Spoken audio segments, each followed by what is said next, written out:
Assalamualaikum warahmatullahi wabarakatuh. Alhamdulillahilladzi hadana lihadza ma kunna linahtadiya laula an hadanallah. Asyhadu an la ilaha illallah wahdahu la syarikalah. Asyhadu anna Muhammadan abduhu wa rasuluhu la nabiyya ba'dah. Allahumma shalli wa sallim ala sayyidina Muhammadin wa ala alihi wa sahbihi wa mawala. Qala Allah ta'ala fi kitabihil karim. Wa huwa asdaqul qailin. A'udzubillahi minasyaitonir rajim. Walladzina jahadu fina lanahdiyannahum subulana wa innallaha lama'al muhsinin. Shadaqallahul azim. Jamaah tarawih rahimakumullah. Pada suatu ketika pada waktu Abi Thalib mau menghembuskan napasnya yang terakhir, Rasulullah sallallahu alaihi wasallam bercucuran air mata, menginginkan agar pamannya yang begitu setia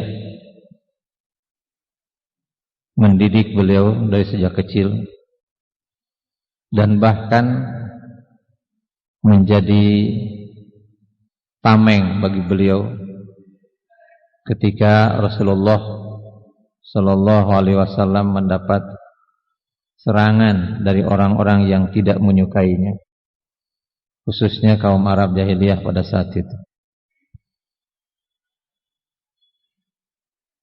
Kenapa Rasulullah berlinang air mata?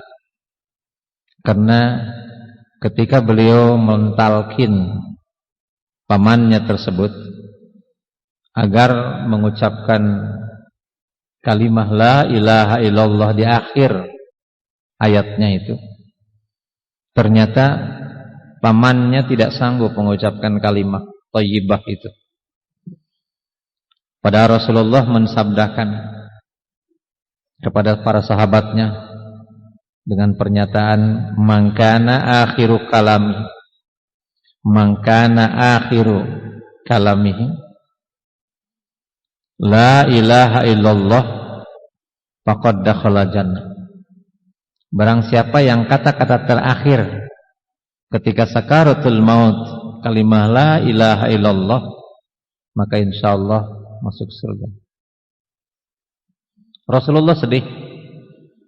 Tapi dikala itu pula Jibril turun menyampaikan wahyunya dari Allah Subhanahu wa taala yang menegur kesedihan Rasulullah dan ambisi beliau agar pamannya itu mengucapkan kalimah tauhid, kalimah la ilaha illallah.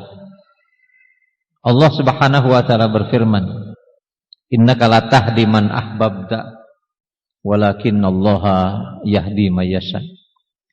Wahai Muhammad, sesungguhnya engkau tidak bisa memberikan hidayah, tidak bisa memberikan petunjuk kepada orang yang engkau cintai sekalipun, karena Allah lah yang berhak memberikan hidayah kepada orang yang dikehendaki. Allah lah yang berhak memberikan hidayah kepada orang yang dikehendakinya. Dan di dalam ayat lain Allah menyatakan yahdi may yasha wa yudhillu may yasha. Allah memberikan hidayah kepada orang yang dikehendakinya, dan Allah pula yang menyesatkan orang yang dikehendaki. Mungkin sekilas ada orang berpikiran sesat atau tidak sesat tergantung Allah. Kalau Allah menghendaki kita diberikan hidayah, diberikan hidayah. Kalau Allah menghendaki kita disesatkan, mungkin kita disesatkan. Padahal setiap saat orang-orang mukmin dipandu setiap kali sholat dengan panduan untuk meminta hidayah kepada Allah Subhanahu wa taala. Ihdinas siratal mustaqim, siratal ladzina an'amta 'alaihim ghairil maghdubi 'alaihim waladdallin. Ya Allah, berikan hidayah kepada kami untuk menuju jalan siratal mustaqim, jalan orang-orang yang telah diberikan nikmat, dan bukan jalan orang-orang yang dibenci dan orang-orang yang tersesat. Apakah kemudian hidayah itu diberikan oleh Allah Subhanahu wa taala tanpa syarat? Ternyata hidayah itu diberikan oleh Allah Subhanahu wa taala bersyarat. Siapa orang yang diberikan hidayah oleh Allah Subhanahu wa taala? Dalam ayat yang dibacakan di awal tadi, di ujung surat Al-Ankabut, Allah Subhanahu wa taala menyatakan, "Walladzina jahadu fina lanahdiyannahum subulana wa innallaha lama'al muhsinin." Dan orang-orang yang bersungguh-sungguh bermujahadah di jalan kami, itulah orang-orang yang pasti kami akan berikan petunjuk kepadanya. Dan Allah beserta dengan orang-orang yang selalu berbuat baik. Jadi syarat mutlak untuk mendapatkan hidayah Allah Subhanahu wa taala disertai dengan doa setiap saat kepada Allah setiap kita membaca Fatihah adalah bersungguh-sungguh untuk mendapatkan hidayah Allah Subhanahu wa taala. Bermujahadah. Apa itu mujahadah? Di dalam diri kita diinformasikan oleh Allah Subhanahu wa taala ada dorongan negatif dan ada dorongan positif. Wa nafsin wa ma sawwaha falhamaha fujuraha wa taqwaha. Walaupun dalam bulan puasa ada kali dorongan yang negatif dalam diri kita. Ya.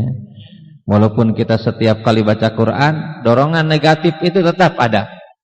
Tetapi dorongan positif juga tetap ada. Mujahadah adalah memperbesar memperbesar dorongan positif, dorongan yang ma'ruf dalam diri kita, dan memperkecil dorongan yang negatif. Itulah yang kita lakukan di bulan Ramadan. Sebulan penuh kita memperbesar dorongan-dorongan positif, dorongan-dorongan baik, dorongan-dorongan ma'ruf, dan mempersempit, bahkan menutup kalau bisa dorongan-dorongan yang negatif. Dan ketika dorongan positif itu besar, mujahadah itu demikian rupa, setiap kali ada malas kita lawan malas, setiap kali ada dorongan nafsu nafsu yang negatif, kita tutup nafsu negatif itu. Kita berdoa kepada Allah, auzubillahi minasyaitonirrajim, karena pasti juga didorong oleh dorongan syaitan. Di situ insyaallah janji Allah Subhanahu wa taala akan datang. Allah Subhanahu wa taala menyatakan, wa may yuridillahu ayyahdiyahu yashrah sadrahu al-islam wa may yuridillahu ayyadillahu yaj'al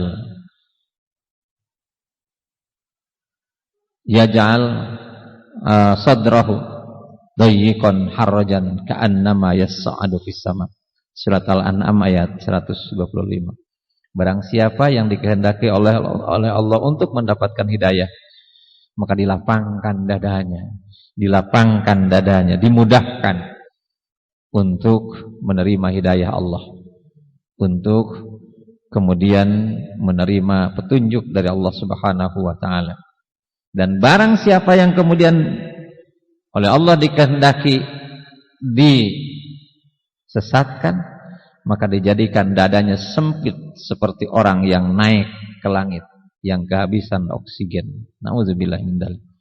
Mudah-mudahan di bulan Ramadan ini kita selalu berusaha untuk mujahadah dalam berbagai macam ibadah kita, kesungguhan kita, menutup segala kemungkinan yang negatif, sehingga termasuk orang yang dikabulkan doa kita, selalu meminta kepada Allah, ihdinas siratal mustaqim siratal ladzina an'amta 'alaihim ghairil maghdubi 'alaihim waladdallin. Demikian, kurang lebihnya mohon maaf yang sebesar-besarnya. Billahi taufiq wal hidayah. Assalamualaikum warahmatullahi wabarakatuh.